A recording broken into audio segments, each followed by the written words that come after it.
Selamat sore Bapak, Ibu, dan Saudari yang dikasihi oleh Tuhan Yesus Kristus. Shalom. Sore ini saya akan menyampaikan firman dengan judul Hidup Berbuah.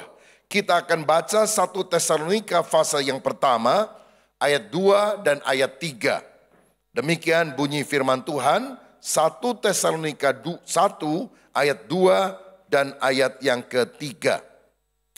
Kami selalu mengucap syukur kepada Allah karena kamu semua dan menyebut kamu dalam doa kami. Sebab kami selalu mengingat pekerjaan imanmu dan usaha kasihmu dan ketekunan pengharapanmu kepada Tuhan kita Yesus Kristus di hadapan Allah dan Bapa kita. Ayat 9 dan 10. Sebab mereka sendiri bercerita tentang kami, bagaimana kami kamu sambut dan bagaimana kamu berbalik dari berhala-berhala kepada Allah untuk melayani Allah yang hidup dan yang benar, dan untuk menantikan kedatangan anaknya dari sorga yang telah dibangkitkannya dari antara orang mati, yaitu Yesus yang menyelamatkan kita dari murka yang akan datang. Amin. Saudara, Tuhan ingin agar kita menjadi orang yang hidupnya berbuah, artinya menjadi berkat, berdampak bagi orang lain. Pohon mangga misalnya tidak pernah makan buah mangga. Pohon mangga yang makan buahnya tentu adalah orang lain. Bahkan kalau kita melempari buah mangga dengan batu, dia tidak balas melemparkan batu kepada kita. Dia akan balas dengan melemparkan buah yang manis untuk kita bisa nikmati. Salah satu jemaat di dalam Alkitab yang menampakkan buah-buah kehidupan yang baik adalah jemaat Tesalonika. Jemaat ini didirikan oleh Rasul Paulus dalam perjalanan penginjilannya bersama dengan Silas. Mereka hanya 3 minggu tinggal di sana. Kemudian para musuh Injil mengusir mereka keluar. Sehingga mereka sangat singkat 3 minggu tinggal di Tesalonika. Tapi jemaat ini ternyata relatif lebih matang secara rohani. Karena 4 kali setidaknya Rasul Paulus mengucap syukur di dalam surat Tesalonika untuk keberadaan jemaat ini. Alasannya adalah karena jemaat ini adalah jemaat yang berbuah dalam area iman, pengharapan, dan kasih. Itulah yang tadi dicatat pada ayat 3. Sebab kami selalu mengingat pekerjaan imanmu, usaha kasihmu, dan ketekunan pengharapanmu. Mari kita teliti satu persatu. Orang Kristen yang hidupnya berbuah harus memiliki pekerjaan iman. Bukan hanya memiliki iman, bukan hanya memiliki pekerjaan, tapi pekerjaan iman. Artinya pekerjaan baik landasannya adalah iman kepada Kristus.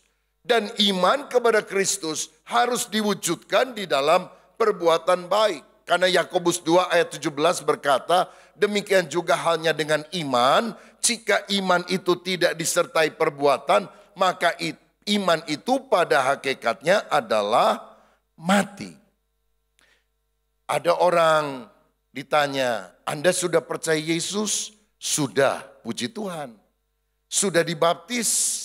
Masih belum, tapi benar-benar saya percaya kepada Tuhan.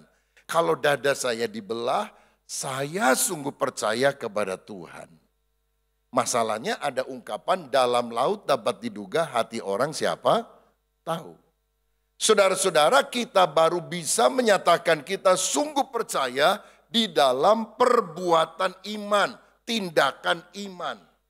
Karena hati yang bertobat hanya Tuhan yang lihat.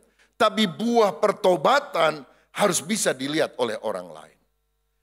Nah saudara-saudara, Tuhan ingin iman yang ada di dalam hati nampak di dalam pekerjaan baik. Nah apa wujud daripada pekerjaan iman itu? Ayat 9 tadi berkata, sebab mereka berbalik dari berhala-berhala kepada Allah. Ini wujudnya orang yang punya pekerjaan iman.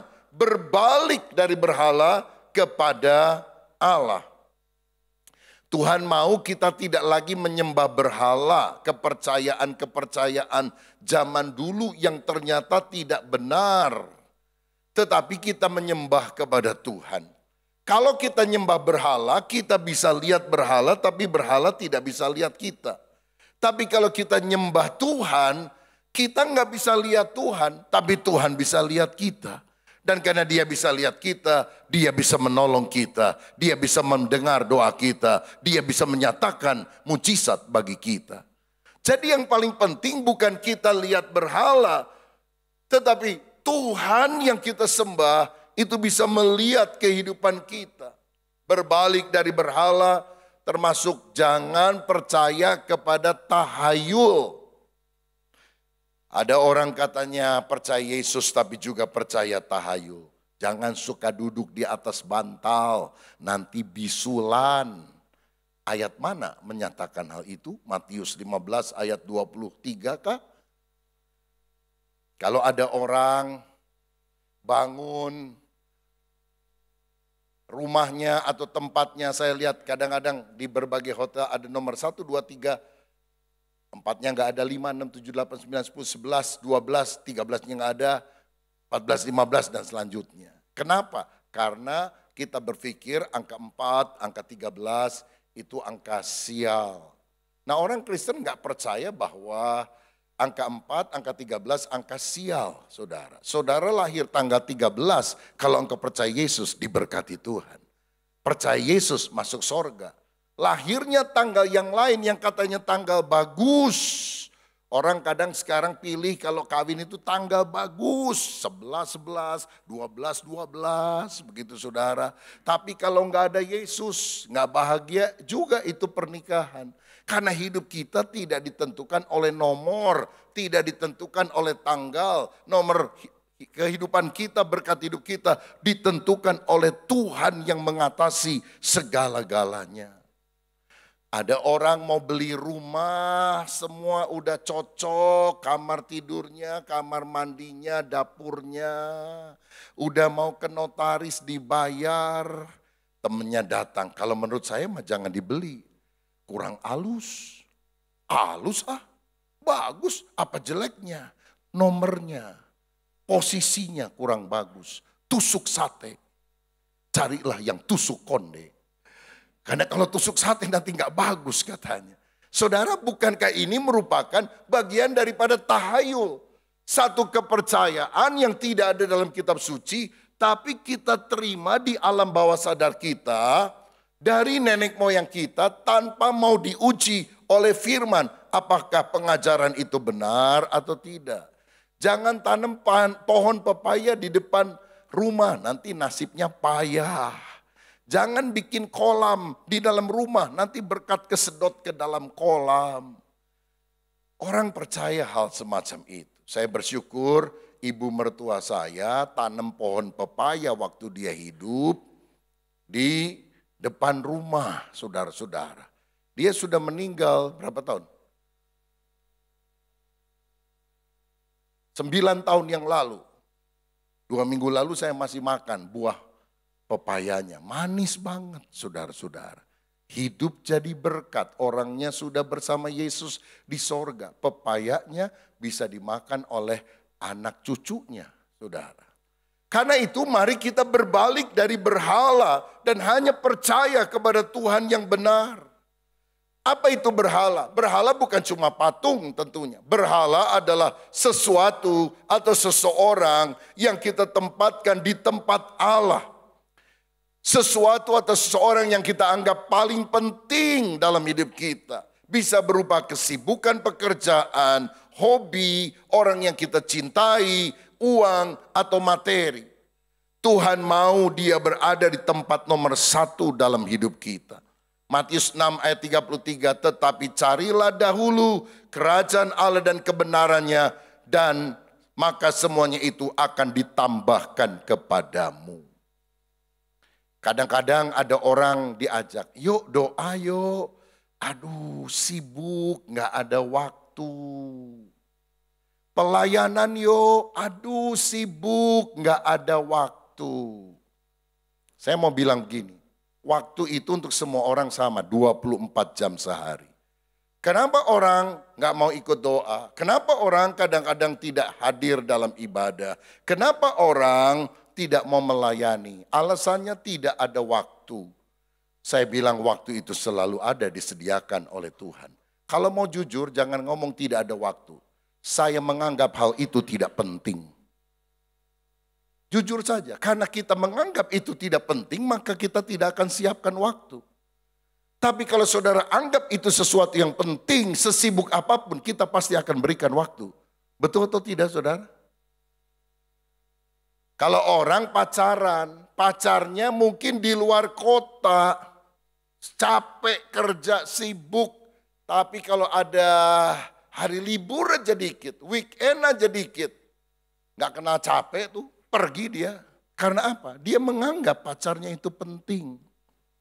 Apa itu berhala? Sesuatu yang kita anggap penting di luar Tuhan. Kesibukan pekerjaan, hobi kita, orang yang kita cintai, uang, materi, atau apapun. Tuhan tidak mempermasalahkan apa yang kita miliki. Yang Tuhan masalahkan apa yang memiliki kita, apa yang menguasai kita. Hukum Taurat yang pertama, jangan ada ilah lain di hadapan hadiratku. Itu berarti Tuhan ingin menjadi nomor satu. Ada ungkapan yang berkata, the main thing is to keep the main thing, the main thing. Hal yang utama adalah mengutamakan hal yang utama sebagai hal yang harus diutamakan. Hal yang nomor satu adalah menomorsatukan hal yang nomor satu sebagai hal yang harus dinomorsatukan. Dan apakah hal yang utama? Apakah hal yang nomor satu? Harus Tuhan dalam hidup kita. Karena hidup kita cuma 70, 80 tahun. Setelah itu kita mati. Tapi Tuhan berada dalam kekekalan. Jangan lewatkan kekekalan di luar Tuhan. Karena itu berarti penghukuman di api neraka. Lewatkan kekekalan bersama dengan Tuhan sampai selama-lamanya. Berbalik artinya bertobat. Kalau dulu kita menghadap ke sana, sekarang kita berbalik, bertobat. Berjalan mengikuti kehendak Allah.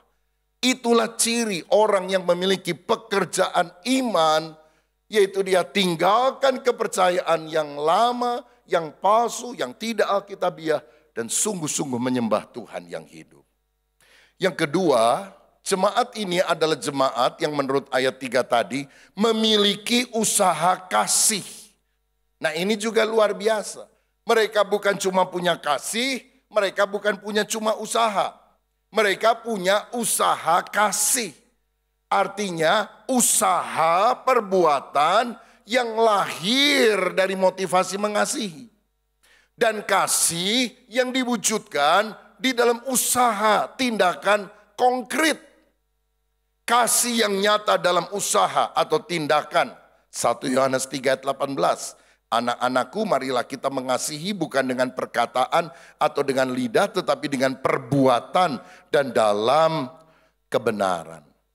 Kalau saudara di rumah, habis kebaktian lagi makan, tiba-tiba ada orang ketok pintu kita. Siapa ini malam-malam? Begitu dibuka, ada ibu kurus kering, pengemis. Dia bilang, aduh pak, aduh ibu, saya udah 2 hari 2 malam gak makan, lapar, tolong kasih saya makan.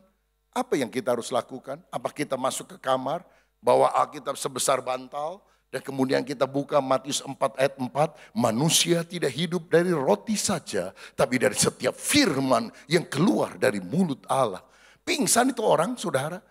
Karena khotbah yang paling bagus adalah mari silahkan masuk bu, makan semua yang ada di meja makan kecuali sendok piring dan garpunya.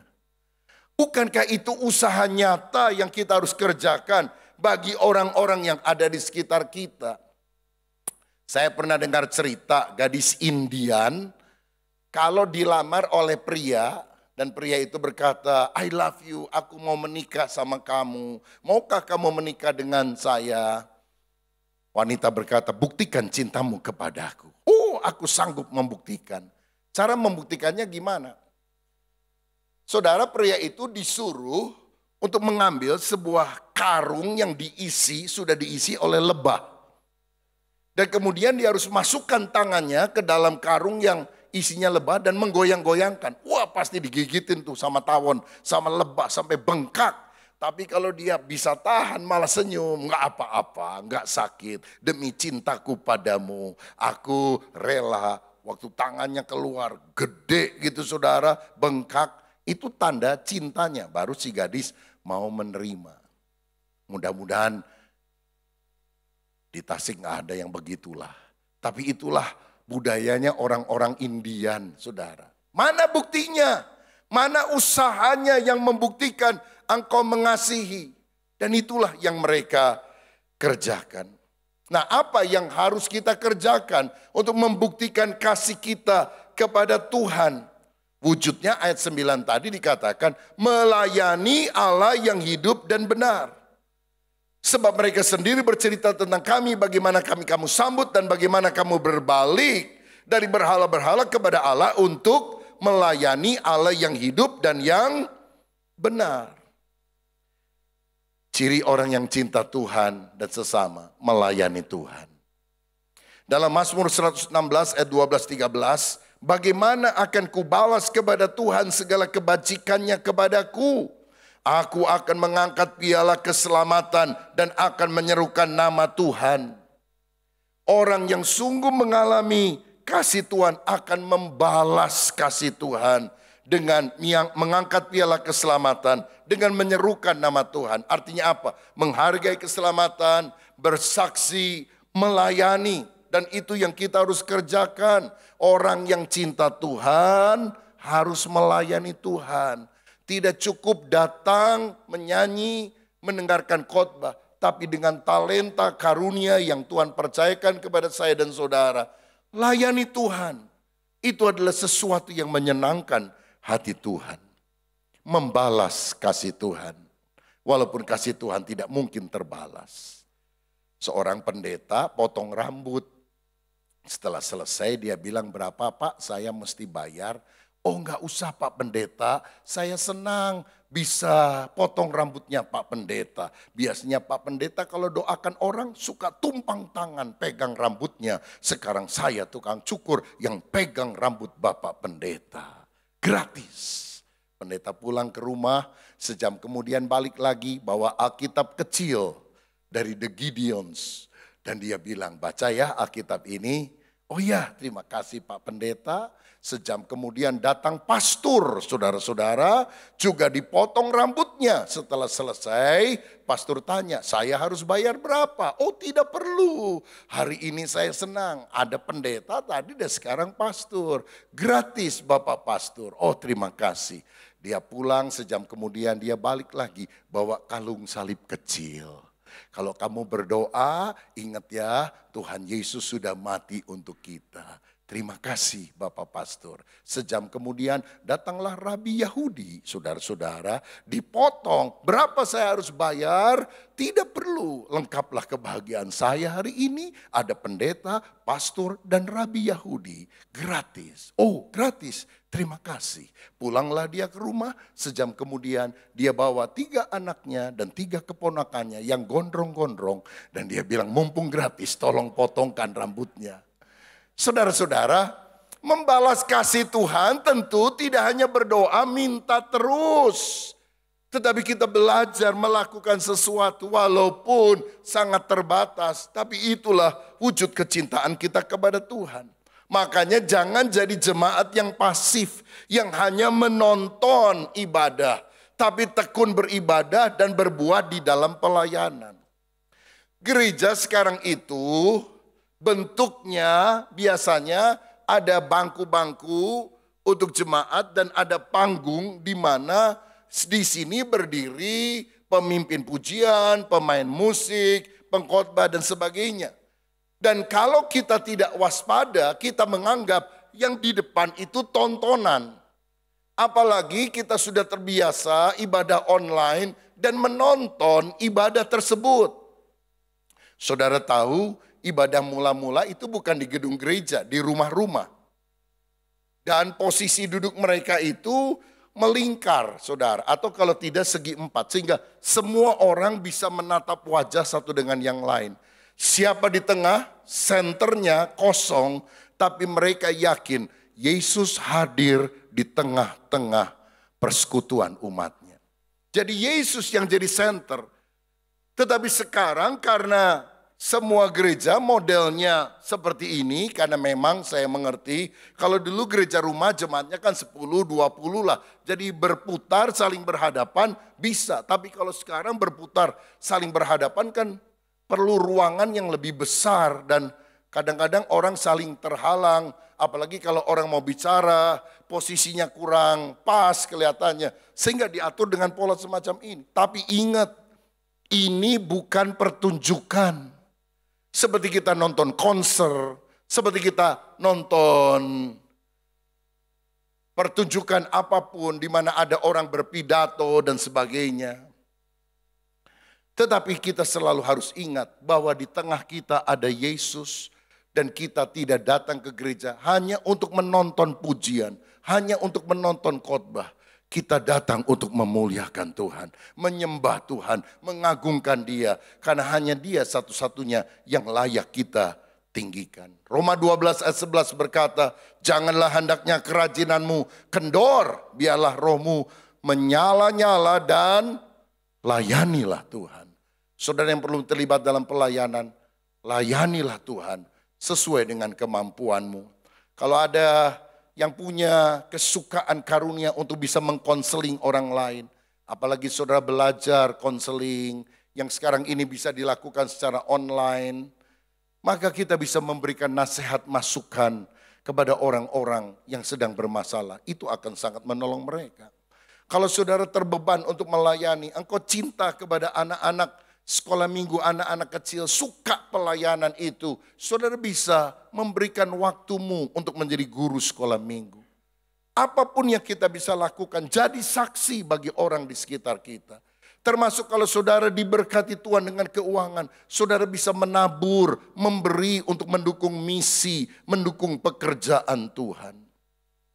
Ada ungkapan berkata, you can give without loving, but you can love without giving. Engkau dapat memberi tanpa cinta, tapi engkau tidak bisa mencintai tanpa memberi. Saya mau ajar satu hal, tolong dimunculkan ayat 2 Korintus 9 ayat 10.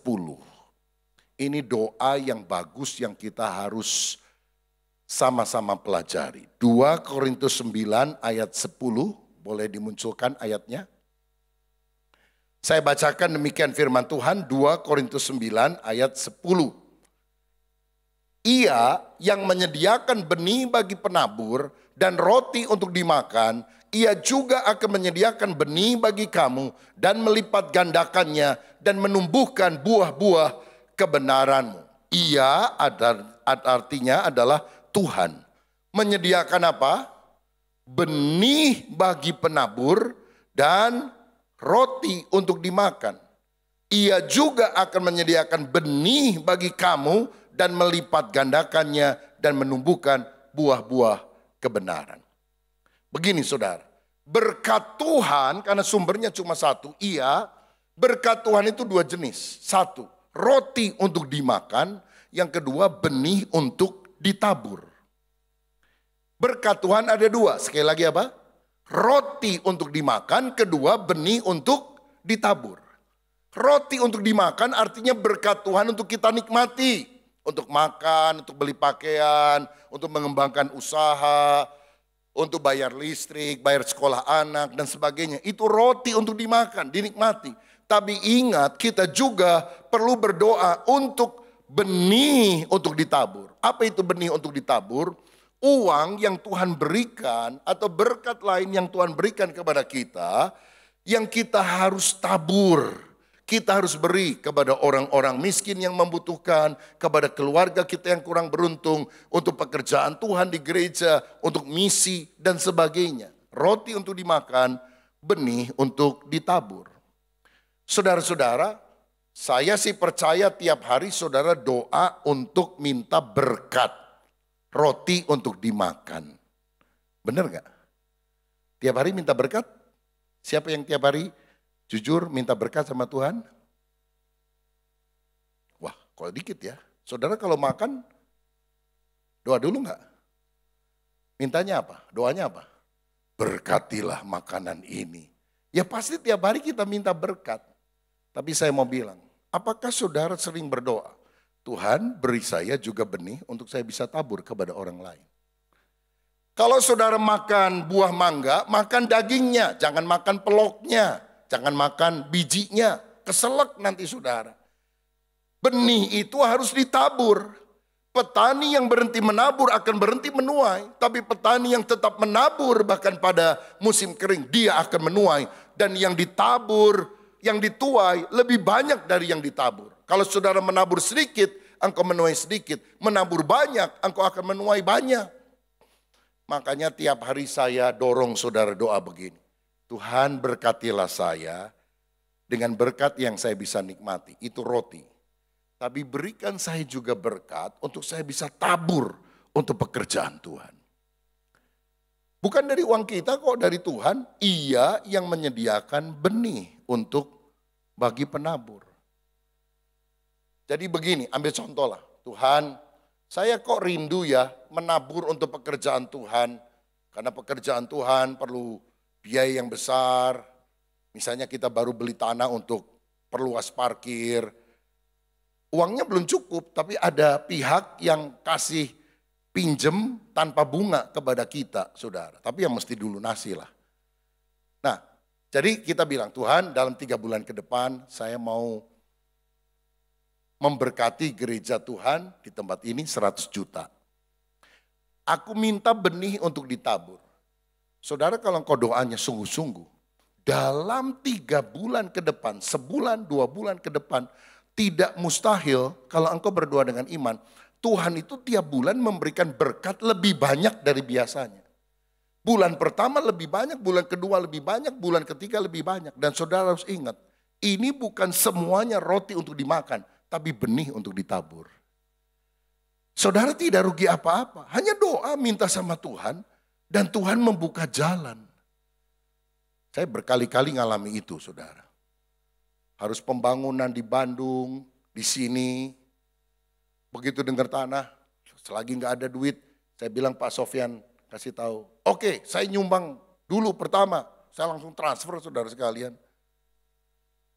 Karena saya tahu di dalam berkat itu ada benih untuk ditabur.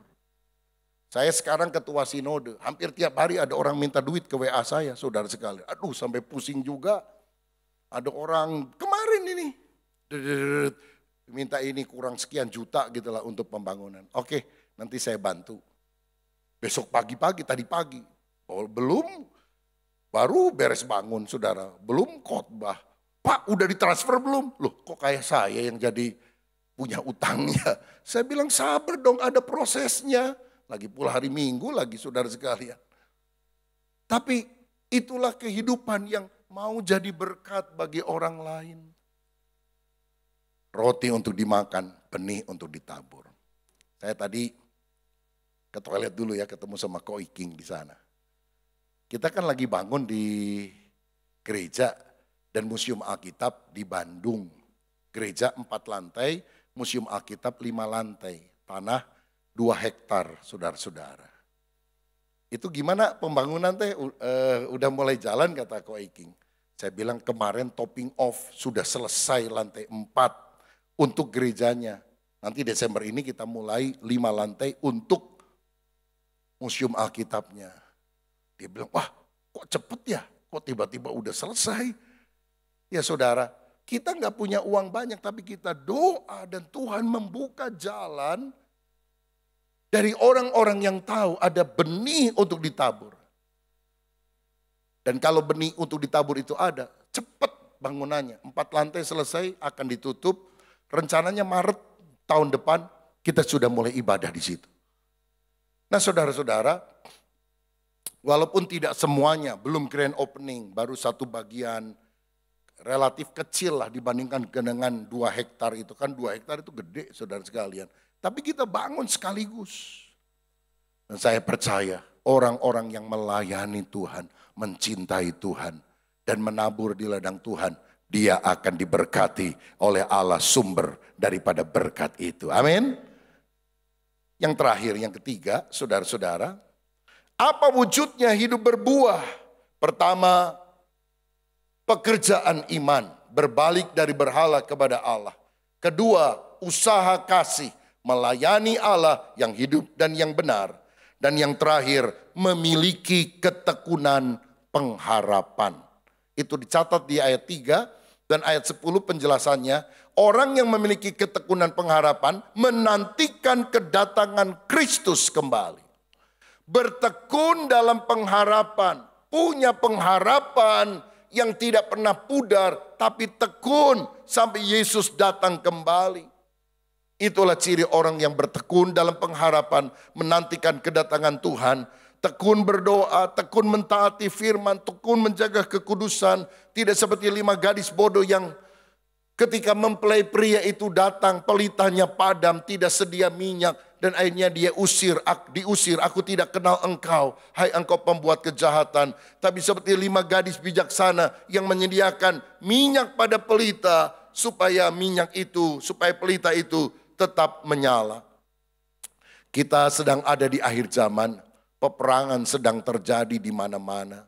Saudara-saudara, dan perang adalah tanda akhir zaman. Matius 24 ayat 6 dan 7 berkata demikian. Kamu akan mendengar deru perang atau kabar-kabar tentang perang. Namun berawas-awaslah, jangan kamu gelisah, sebab semuanya itu harus terjadi. Tetapi itu belum kesudahannya, sebab bangsa akan bangkit melawan bangsa dan kerajaan melawan kerajaan. Akan ada kelaparan dan gempa bumi di berbagai tempat. Perang adalah tanda akhir zaman.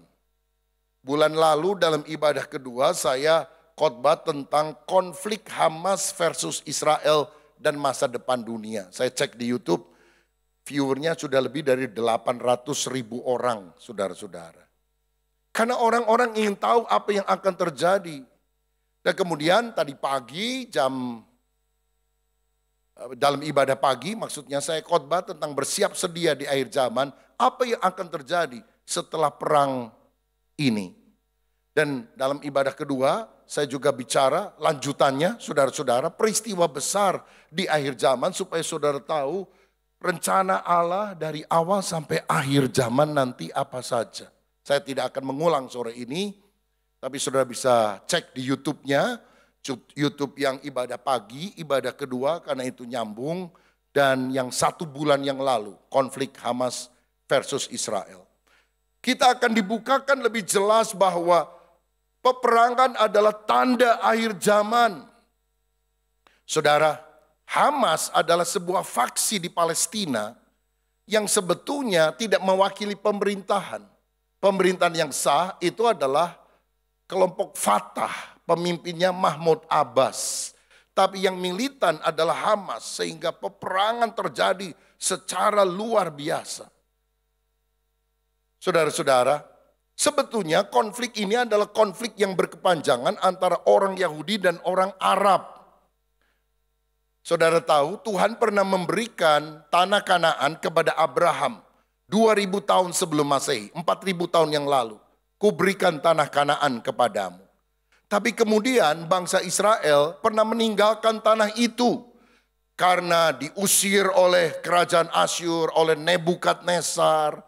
Jenderal Titus tahun 70 menyerahkan bangsa itu diaspora tersebar kemana-mana.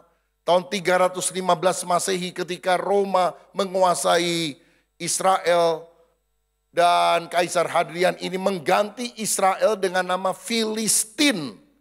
Musuh bebuyutannya Israel. Walaupun Filistin sudah musnah, punah beberapa abad sebelumnya oleh Nebukadnezar. Bahkan mengganti nama Yerusalem menjadi Aelia Capitolina. Itu abad 4 Masehi. Abad ke-7 daerah yang disebut Palestina sekarang itu. Dulu namanya Kanaan, lalu menjadi Israel atau bagian selatan disebut Yudea. Ya, dulu nggak ada nama Palestina. Adanya Kanaan, lalu Israel, bagian selatan disebut Yudea. Abad ke-4 diganti oleh Kaisar Roma menjadi Filistin, Syria, Filistin, Syria, Palestina. Nah saudara-saudara, abad ke-7 tanah itu relatif kosong. Hanya sisa sedikit sekali orang-orang Yahudi. Abad ke-7 orang-orang Arab masuk, mendirikan masjid Dome of the Rock, mendirikan masjid Al-Aqsa. Dan kemudian terus berkelanjutan sampai sekarang. Setelah Perang Dunia Kedua terutama, orang-orang Yahudi balik kembali dari Eropa dan berbagai negara. Karena di Perang Dunia Kedua, mereka yang Yahudi itu dibantai terutama oleh Hitler. Holocaust 6 juta orang Yahudi. Semangat antisemitisme. Karena Nuh itu punya anak yaitu Sem, Ham, Yafet. Israel itu adalah garis keturunan Sem. Karena itu Semitis disebutnya. Sebetulnya orang Arab juga sama, saudara. Karena lahirnya kan dari garis keturunan itu. Kalau orang-orang Yafet itu orang-orang kulit putih. Kalau orang-orang Ham itu orang-orang Afrika kulit hitam. Nah, antisemitisme terutama kepada Yahudi itu sangat luar biasa, dibantai. Sehingga mereka merasa tidak ada tempat yang aman di dunia. Ayo balik kepada tanah perjanjian, the promised land, Kanaan. Maka berdatanganlah mereka, saudara-saudara. Sekarang ini sudah lebih dari 6,5 juta orang-orang Yahudi ada di Palestina. Tapi orang-orang Arab merasa terganggu. Dan mereka dianggap sebagai agresor, menginvasi tanah itu. Tapi kalau kita lihat di dalam sejarah, orang Israel bilang gini, I am coming home. Saya balik ke rumah.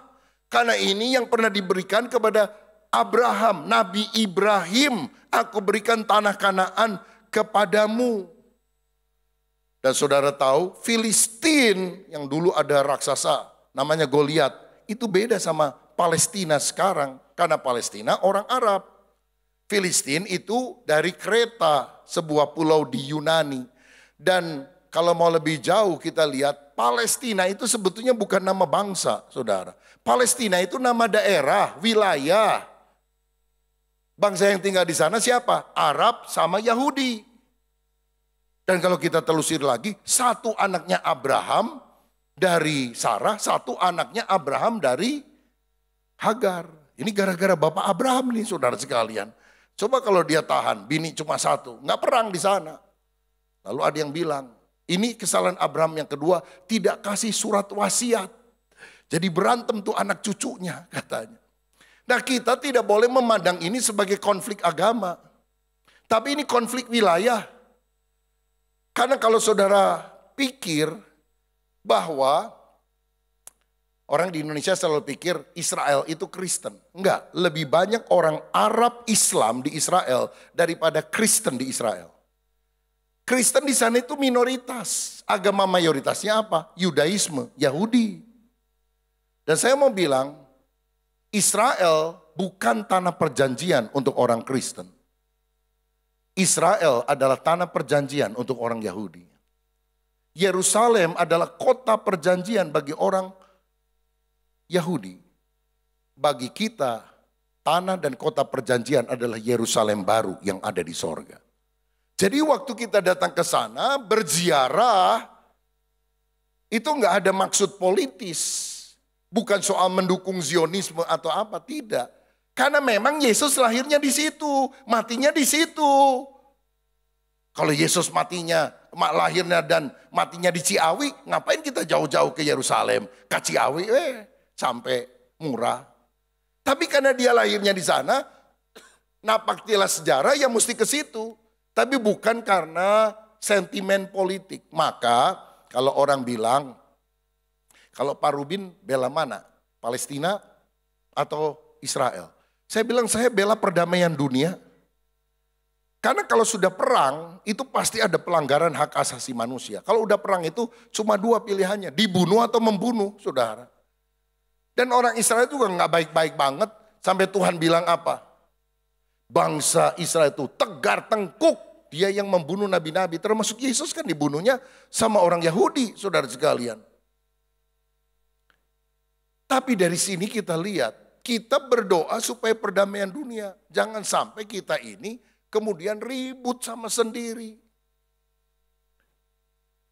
Doakanlah supaya Indonesia damai, tenang, apalagi menjelang pemilu, saudara. Ya. Yang di sana mah kita doakan juga supaya damai.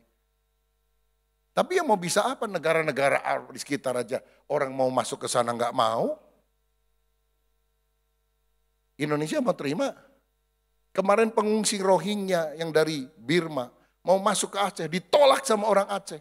Padahal dulu diterima. Kenapa? Waduh, bikin susah kami. Itu orang-orang Aceh, saudara. Jadi ini masalahnya bukan masalah agama, ini masalah politik. Kalau udah politik ruwet, saudara-saudara. Makanya buat kita siap sedia karena perang adalah tanda kedatangan Tuhan sudah sangat singkat, sudah di ambang pintu. Jadi apa yang kita harus lakukan? Saudara-saudara, Alkitab menunjukkan bahwa sebelum perang besar terjadi, jadi setelah perang Hamas, Israel dan sebagainya, nanti akan ada perang yang terakhir itu namanya Gog Magog dan perang Harmagedon. Nah itu perang terakhir. Tapi sebelum perang terakhir terjadi, antikris akan muncul. Tapi sebelum antikris muncul, orang percaya akan diangkat di awan-awan, menyongsong Tuhan di angkasa. 1 Tesalonika 4 ayat 16-17, karena itu sebab pada waktu tanda diberi, yaitu pada waktu penghulu malaikat berseru dan sangkakala Allah berbunyi, maka Tuhan sendiri akan turun dari sorga dan mereka yang mati dalam Kristus akan lebih dahulu bangkit. Sesudah itu kita yang hidup yang masih tinggal akan diangkat bersama-sama dengan mereka dalam awan, menyongsong Tuhan di angkasa. Demikianlah kita akan selama-lamanya bersama-sama dengan Tuhan. Jadi pada satu hari Tuhan akan datang dari sorga di awan-awan.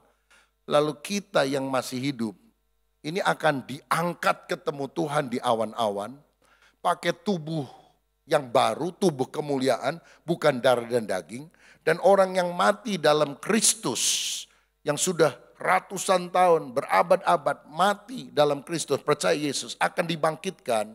Juga diberi tubuh kebangkitan, lalu kita akan berjumpa dengan Yesus di awan-awan, dibawa masuk ke sorga.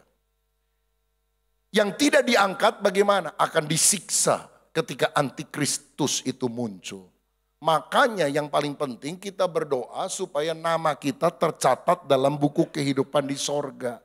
Makanya kita harus memastikan kita diangkat. Karena yang diangkat orang yang lahir baru.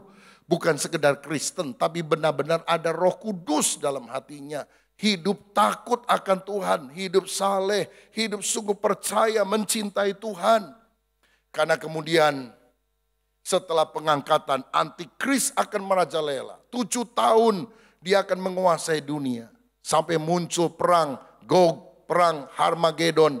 Dan setelah 7 tahun antikris memerintah, Yesus datang mendirikan kerajaan 1000 tahun.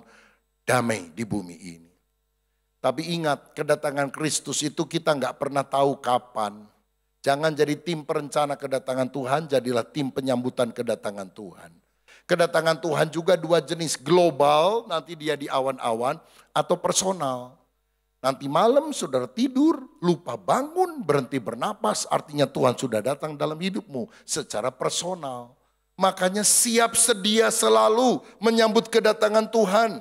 Efesus 5 berkata, perhatikan dengan seksama bagaimana kamu hidup. Jangan seperti orang bebal, tetapi seperti orang arif. Dan pergunakanlah waktu yang ada, karena hari-hari ini adalah jahat. Waktunya sudah singkat dan makin hari makin jahat. Makanya Roma 13 ayat 12-14 sebagai ayat penutup berkata, hari sudah jauh malam, telah hampir siang, sebab itu marilah kita menanggalkan perbuatan-perbuatan kegelapan dan mengenakan perlengkapan senjata terang. Marilah kita hidup dengan sopan seperti pada siang hari, jangan dalam pesta pora dan kemabukan, jangan dalam percabulan dan hawa nafsu, jangan dalam perselisihan dan iri hati, tapi kenakanlah Tuhan Yesus Kristus sebagai perlengkapan senjata terang dan janganlah merawat tubuhmu untuk memuaskan keinginannya. Jangan hidup dalam kegelapan dosa. Tapi jadikanlah Yesus sebagai perlengkapan senjata terang. Hidup di dalam terang, dalam kebenaran. Sehingga pada waktu Yesus datang, kita tidak akan ditinggalkan, kita akan diangkat. Hari ini berkatalah Tuhan, ampunilah dosa saya. Masuklah di dalam hatiku. Tuhan Yesus, kalau malam ini engkau datang dan mengangkat orang percaya, ingatlah hambamu. Angkatlah hambamu supaya di tempat di mana engkau berada, hambamu berada. Dan kalau kita adalah orang yang punya pekerjaan iman, usaha kasih, ketekunan pengharapan, waktu Yesus datang, kita akan diangkat bersama-sama Dia di dalam kekekalan. Tuhan Yesus memberkati kita semuanya. Amin. Mari kita berikan kemuliaan untuk Tuhan Yesus. Mari kita bangkit berdiri.